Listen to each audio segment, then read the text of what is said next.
सुरुवातीला अडचणी अशा आल्या का आम्ही ज्यावेळेस स्कूल सुरुवात केली तर पहिल्या वर्षी आमच्याकडे 5 स्टाफ होता आणि सुदैवाने लोकांच्या पाठिंब्याने प्रचंड ॲडमिशन्स आम्हाला त्या वर्षी मिळाल्या.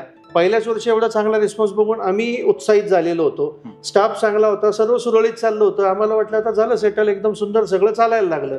परंतु खरी अडचण पुढच्या वर्षी आली का काही या क्षेत्रामधल्या लोकांना ज्यांना आमचं यश बघवलं नाही त्यांना असं वाटलं का यांना जर सगळं सुरुवात चालू होण्या अगोदर जर बंद केलं तर खूप सोपं होईल. आणि पुढच्या वर्षी आमच्या 5 मधला 4 स्टाफ त्यांनी फोडून नेला. मग त्या दिवशी आम्ही हतबल झालो, कारण बापरे आता पुढं करायचं कसं, कारण तू पूर्ण स्टाफ मिळवणं खूप जिकिरीचं होतं. बरोबर. आणि मग त्यावेळेस जो कोणी एक स्टाफ राहिला होता त्यांनीच आम्हाला खूप मोठा मॉरल सपोर्ट दिला, त्यांनी मदत केली. परत आम्ही पुन्हा स्टाफ जुळवण्याचं केलं.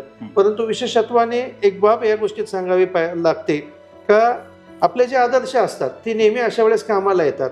जसं मी भगवद्गीता रोज वाचतो आणि श्रीकृष्णांनी हजारो वर्षापूर्वीचे तत्वज्ञान सांगितले.